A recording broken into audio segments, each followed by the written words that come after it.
Ну що ж, давайте уявимо таку трохи дивну картину. Наше тіло – це просто готель. Ага, такий дуже галасливий готель. Точно. Тимчасовий, галасливий готель, де постійно, знаєте, змінюється персонал, руйнуються стіни, а труби раз у раз протікають. Життєво. Так от. А справжнє, безсмертне «я», ота сама глибинна суть людини – це лише один єдиний атом, який, заїхав у цей готель на кілька десятків років. Тобто такий собі крихітний мандрівник. Саме так. Цей мандрівник завантажив у себе абсолютно всі спогади мозку і тепер свято вірить, що він і є оця велика двонога істота.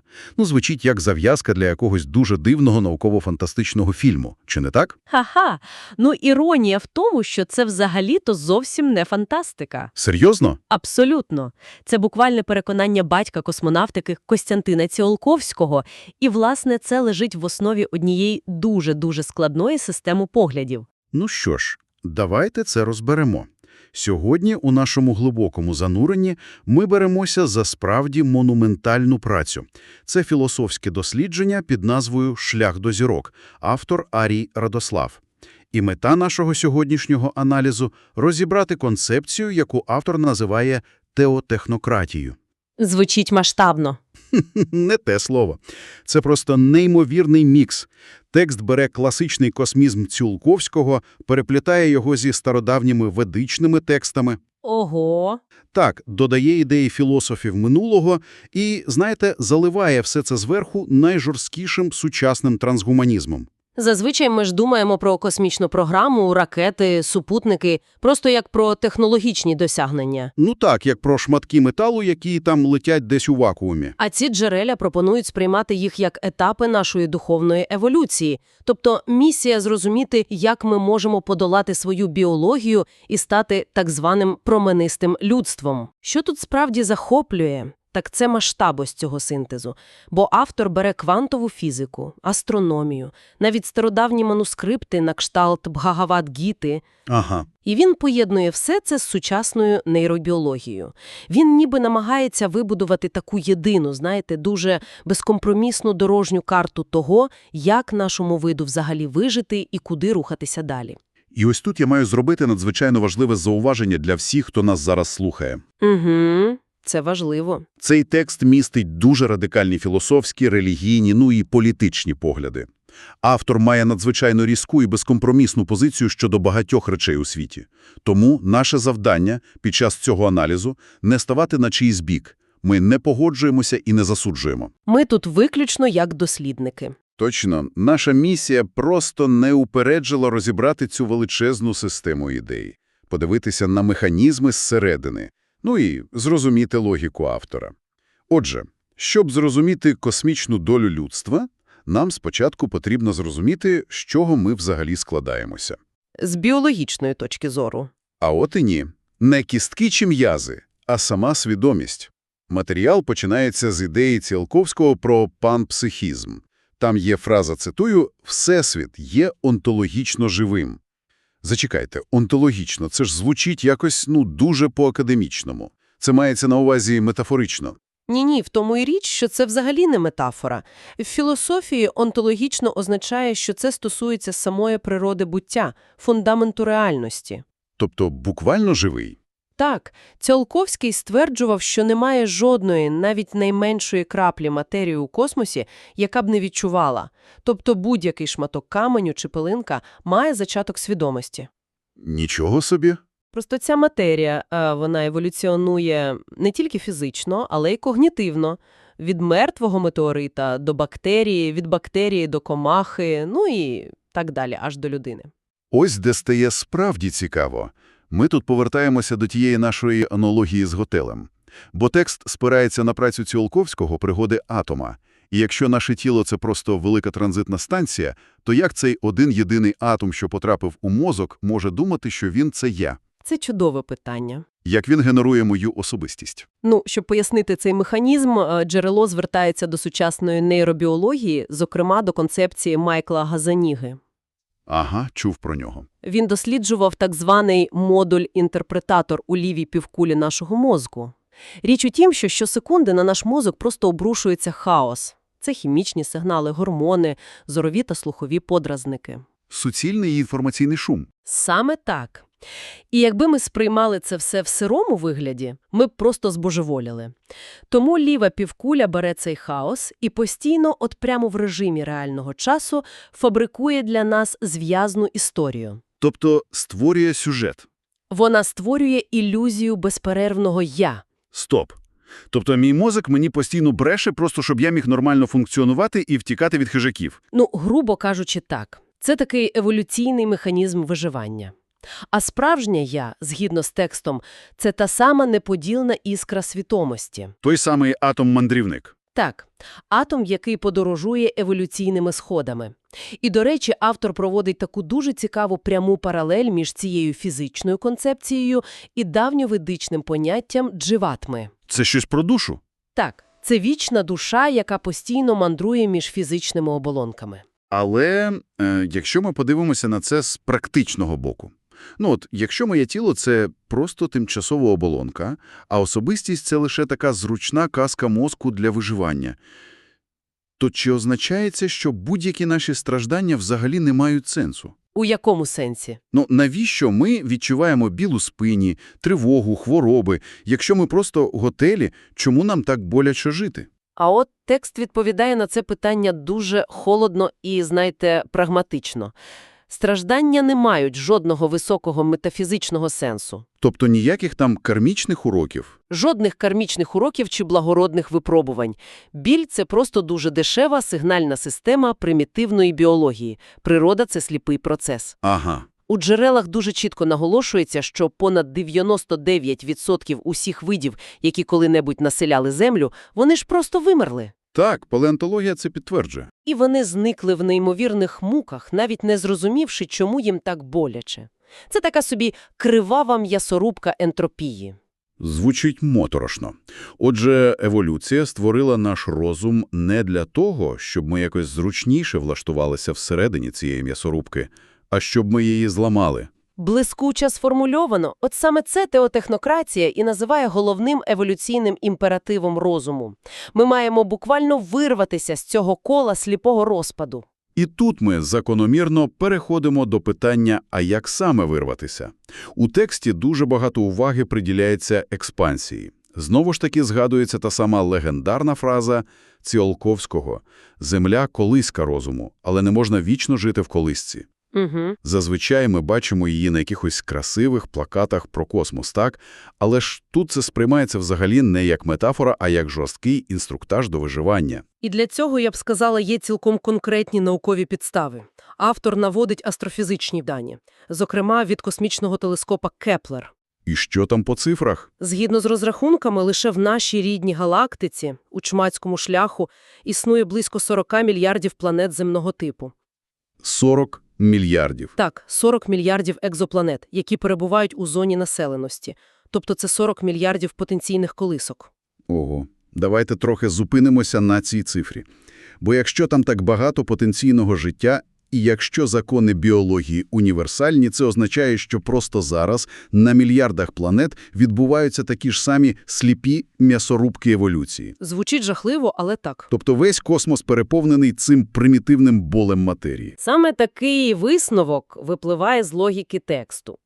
Тому людство, оскільки воно вже отримало розум, воно не має права просто сидіти, склавши руки. Ми мусимо будувати інструменти для порятунку і перетворення цього всесвіту. Я зрозумів. І головним таким інструментом Ціолковський бачив ракети. Він буквально називав їх ковчегами духу. І ось тут у джерелах відбувається такий дуже різкий, я б навіть сказав, болісний перехід до нашої сучасної політичної реальності, бо автор розглядає те, як ми використовуємо ці технології сьогодні. Так, це дуже складний момент у тексті. Він надзвичайно різко і абсолютно безкомпромісно засуджує путінську війну проти України. І, що важливо, у тексті це подається як абсолютний апофеоз ентропії та деградації. Власне так. Логіка автора така. Ракети створювалися геніями як рятувальні ковчеги для зоряної експансії. А те, що їх перетворили на інструмент масових убивств і геноциду, це прямий наслідок того, що людство відмовилося від свого космічного сходження. Тобто, коли розум перестає тягнутися до зірок, він автоматично починає обслуговувати найпримітивніші тваринні інстинкти захоплення територій. Саме так. Отже, що це все означає у ширшому контексті? Бо у мене виникає логічне запитання. Якщо космос повний інших планет, їх там мільярди, можливо, варто просто почекати, поки прилетять якісь вищі істоти звідти і нас врятують? Ну, вилікують наш рак, зупинять війни. Так. Навіщо нам так напружуватися? Дослідник Роберт Сапольський, чиї праці з нейробіології також згадуються тут, дуже добре пояснює, чому це пастка. Наш лімбічний мозок, який відповідає за емоції та базові інстинкти, він просто страшенно не любить витрачати енергію. Він лінивий. Абсолютно. Тому делегування відповідальності комусь іншому, чи то богам, чи прибульцям, чи навіть політикам – це типовий регресивний захисний механізм. Тобто це такий біологічний спосіб сказати «я не хочу приймати важкі рішення, нехай хтось сильний усе вирішить». Точно. Але ж вищі істоти, навіть якщо вони там десь існують, мають власні вектори розвитку. Згідно з філософією тексту, ми маємо перестати чекати рятівників, ми самі маємо стати так званими космічними садівниками. Ми самі маємо стати садівниками. Добре, щоб взяти на себе відповідальність за виправлення помилок сліпої природи, нам потрібне абсолютно інше мислення. І текст стверджує, що історія насправді не залишила нас без підказок. Ви про пророків? Так, були архітектори цієї ідеї, пророки, які століттями протягували так звану «золоту нитку знань» від Гермеса Трисмегіста з його принципом «що вгорі, та й внизу». Ага. Через Рене Декарта, який чітко відділив мислячий розум від плоті, ну і до Фрідріха Ніцше, який прямо казав, що людина – це лише міст до надлюдини. Це потужна база. Але найцікавіше починається, коли текст фокусується на 4 сучасних пророках. Давайте їх розберемо по черзі. Хто перший? Так, ця конфігурація з 4 мислителів дуже цікава. Перший – це видатний вчений Володимир Вернадський. Його ключова концепція – ноосфера. Сфера розуму, так? Так, це ідея про те, що наукова людська думка перестала бути чимось абстрактним у нас в голові. Вона стала реальною, геологічною і навіть планетарною силою. Можете пояснити механіку цього? От як думка може стати геологічною силою? Ну дивися, уяви, що інженер просто думає про те, як побудувати нове місто. Це наразі лише імпульс у його мозку, так? Але через десятиліття саме завдяки цій крихітній думці переміщуються мільйони тонн сталі, бетону, землі. Тобто ландшафт планети фізично змінюється через ідею. Фантастика. Думка буквально керує матерією. Саме так. Зрозуміло. Хто ж другий пророк? Другий – це Олександр Чижевський. Він засновник геліобіології. І він зробив щось просто неймовірне. Він проаналізував 2500 років людської історії. Ого, великий масив даних. Дуже великий. І він наклав цю історію на цикли сонячної активності. І математично довів, що близько 80% усіх революцій, криз і масових воєн відбуваються саме в періоди максимальної активності Сонця. Це такий 11-річний цикл. Зачекайте. Тобто Сонце випускає спалах, магнітне поле Землі змінюється, і наша нервова система починає якось реагувати агресією чи панікою. Так, відбуваються масові психози. Виходить, Сонце буквально диригує нашими емоціями в масштабах усієї планети. По суті, так воно є, і це підводить нас до третього пророка з цього списку – Лева Силенка. Це засновник українського духовного вчення Рунвіра. Здавалося б, а до чого тут релігія взагалі? Ну от у тексті пояснюється, що Силенко розумів Дажбога не як якогось примітивного дерев'яного ідола, якому треба приносити жертви. Він бачив його як вселенський сонячний розум, енергію, яка пронизує абсолютно все. Звучить скоріше як фізика, ніж релігія. І автор підкріплює цю духовну ідею реальними науковими роботами біофізика Фріца Альберта Попа. А що він відкрив? Поп довів, що молекули ДНК у наших клітинах працюють як справжні антени. Вони здатні поглинати і випромінювати кванти світла – біофотони. Нічого собі. Тобто ми буквально живимося світлом на молекулярному рівні. Знаєте, якщо з'єднати ідеї Чижевського і Попа, це звучить так, ніби всі ми величезні біологічні радіоприймачі або, сонячні панелі. Так. Ми постійно вловлюємо ці космічні трансляції, але проблема в тому, що зараз ми як якісь зламані приймачі, сигнал іде, а ми просто пасивно реагуємо на нього хаосом і війнами. Ми маємо використати цю енергію, щоб перепрограмувати саму трансляцію. Це дуже влучне порівняння. Якщо ми пов'яжемо це з ширшою картиною, то ми ловимо сигнал, але абсолютно не вміємо його обробляти. І тут, я так розумію, з'являється четвертий пророк, щоб дати нам інструкцію, що з цим робити. Точно, це Микола Федоров. Він проголосив, мабуть, найрадикальнішу мету, яку назвав спільною справою. І в чому вона полягала? Федоров стверджував, що перемога над смертю і навіть воскресіння померлих має стати не релігійним дивом, якого треба покірно чекати з небес, А чим тоді? а суто науковою, технічною задачею людства. Тобто ми маємо перестати бути пасивними споживачами енергії і використати її, щоб переписати свій власний код.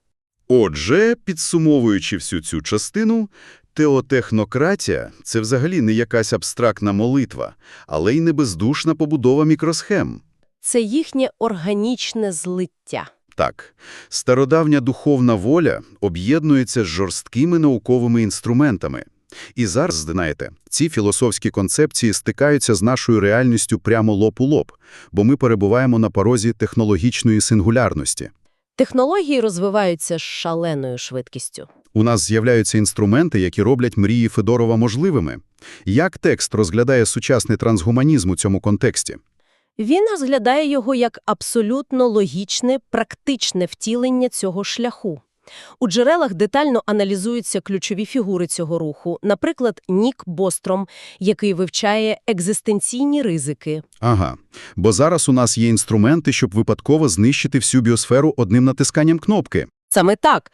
Далі згадується Рей Курцвейл, який математично прогнозує сингулярність і злиття людини з машиною десь до 2045 року. Це ж зовсім скоро. Так. Ну і, звісно, Обрі де Грей з його фондом «Сенс». О, Обрі де Грей – дуже цікавий персонаж. Він же прямо каже, що старіння – це неприродний і нормальний процес, як ми звикли думати. Він називає це найбільшим масовим вбивством в історії. Так, це хвороба, яку треба вилікувати інженерними методами. Абсолютно прагматичний підхід. А ще там є Девід Пірс з його концепцією гедоністичного імперативу. Що це означає? Він вважає, що ми можемо подолати страждання, свідомо перепрограмувавши нашу нейрохімію. Пам'ятаєте, ми говорили, що природа використовує біль, бо це найдешевший спосіб змусити нас виживати. Так, дешева сигнальна система. Так от, за допомогою генної інженерії та нанотехнологій ми здатні зробити стан базового щастя і комфорту просто налаштуванням за замовчуванням. Угу. Звучить як ідеальна утопія. Але джерела ж попереджають про гігантську пастку на цьому шляху – штучний інтелект. І тут автор посилається на дослідження Елізера Ютковського. Зазвичай ми ж боїмося, що Шиї стане злим, як Скайнет, усвідомить себе і вирішить помститися людству. Але ж проблема взагалі не в емоціях, так? Взагалі ні. Ютковський пояснює, що Шиї немає жодної ненависті чи злості. Це просто холодна математика. Штучний інтелект – це потужний алгоритм оптимізації. Угу. І якщо ми задамо йому цільову функцію, яка хоч на якийсь міліметр не збігається з нашими інтересами, ми будемо знищені просто як побічний ефект цієї оптимізації. Я колись чув таку класичну аналогію з мурашником. Мурах. Їм просто потрібен простір. І для надрозумного Шиї ми можемо стати такими ж мурахами. До того ж, текст звертає увагу на ще одну страшну річ.